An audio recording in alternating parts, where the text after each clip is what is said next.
I was sitting at headquarters in front of the Hashira near Tanjiro. He had his hands tied behind his back to keep him from moving. I was getting Tanjiro to wake up when he awoke with a gasp. I'm gonna butcher this. The kabushki next to us announced that we were in the presence of the Hashira. We are in the presence of the strongest people in the Demon Slayer Corps. The lady with the butterfly clip said that Tanjiro is on trial for carrying a demon with him on his travels. I was here for helping him and knowing but they didn't restrain me since I came peacefully. There's no need for a trial, a man with yellow and red hair yelled.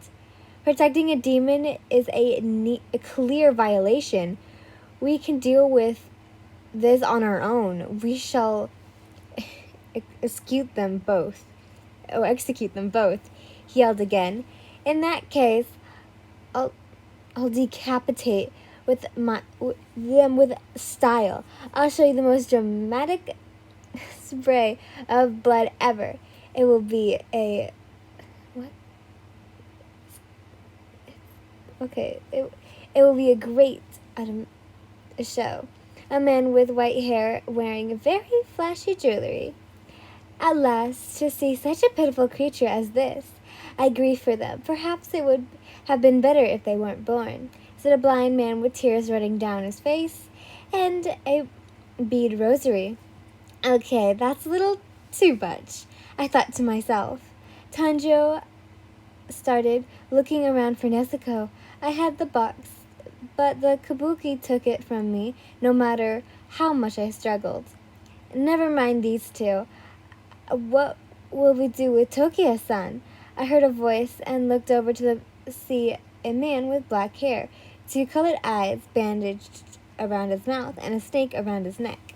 Seeing him standing there without any restraints, it's making me feel ill, based on how, oh my god, Shinobu said, he's just as guilty as breaking the corp rules.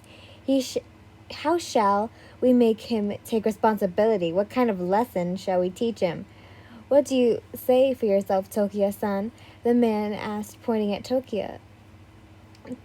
Tokia, which is Giyu, sorry guys, remained silent, standing at a distance from the other Hashira. I think it's fine. He did come here without resisting. What I'm more interested in is hearing their story. The boy has been traveling with a demon alongside them, despite being a demon slayer himself. I wish to know why and hear it straight from his mouth. A lady with black hair and purple tips said, what he has done is undoubtedly against the Demon Slayer Course rules.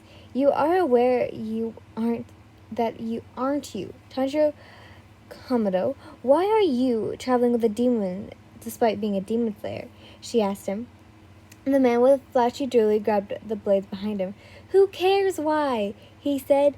Take your time just to answer the question, the lady assured Tanjiro. He tried to tell them, but she's his younger sister, but his jaw was damaged, and then he started violently coughing. The lady was kind enough to give Tanjiro some water. Then Tanjiro explained the whole story and said that Nezuko had never and would never harm a human. Then a girl with pink and green hair, wearing kind of revealing clothing, spoke up.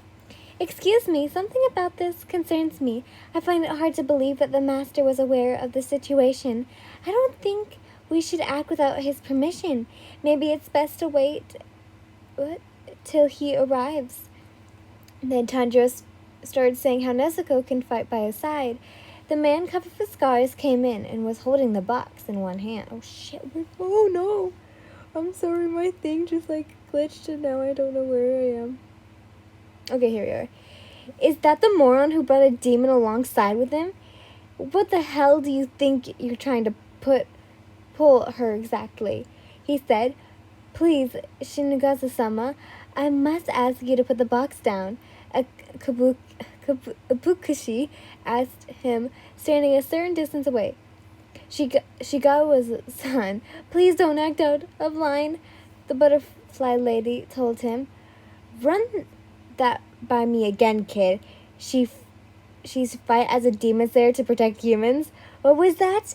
Do you know what we call that? Completely impossible, you idiot! He yelled as he grabbed his sword and stabbed the box which Nezuko was inside. We knew he stabbed her because it came out of the other end with blood. Tanjiro got up and looked at him.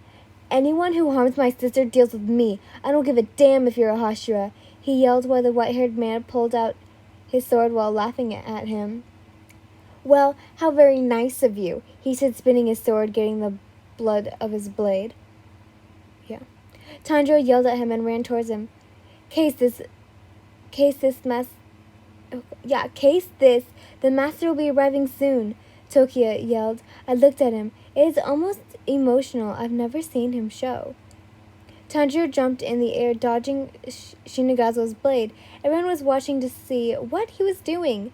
He then headbutted him, which caused him to get a nosebleed. It caused both of them to fall into the ground. The pink-haired girl started to laugh. Pardon me, she said shyly.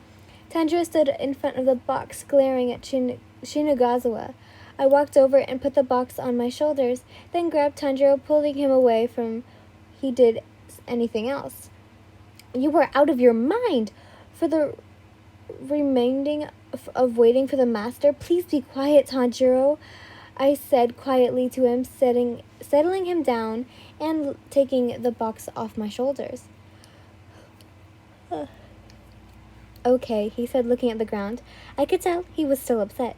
The master of the mansion has arrived. The twins, I think Kuna and Kananta, said out of nowhere. I didn't even notice they arrived. Soon Mr. Ubershiki was seen walking out. My beloved children, thank you for coming here this day, he said, and then the twins started guiding him towards the plateau. Good morning to you.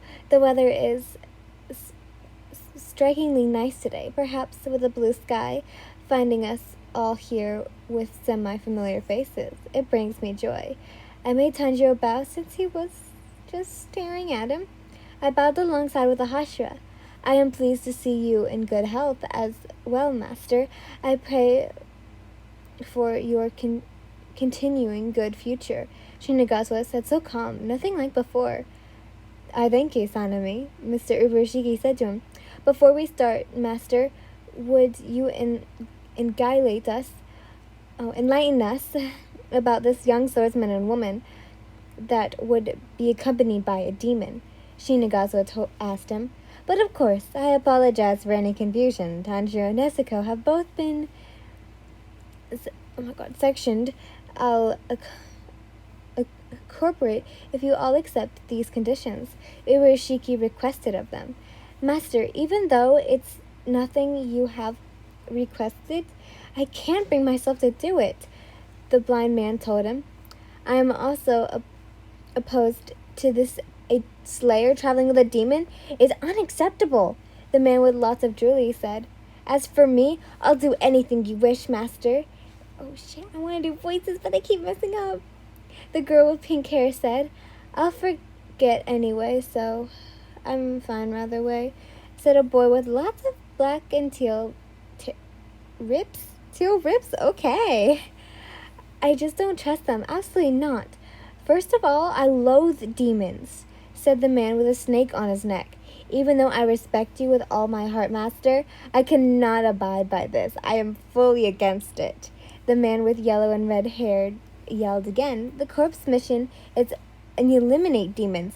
I asked you to punish Komodo and Tokia-san, Shinagawa said. The letter, Mr. Ubershiki said to the twin to his right. She pulled out a letter and began to read. From the former Hashira, Mr. Uraraki, sent along to us with this request.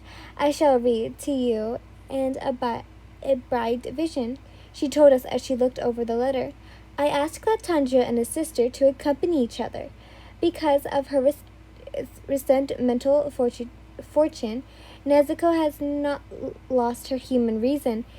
Even when starving, she has never devoured a human, and it is true more than 2 years later. Although the situation sounds outlandish, it is in fact reality.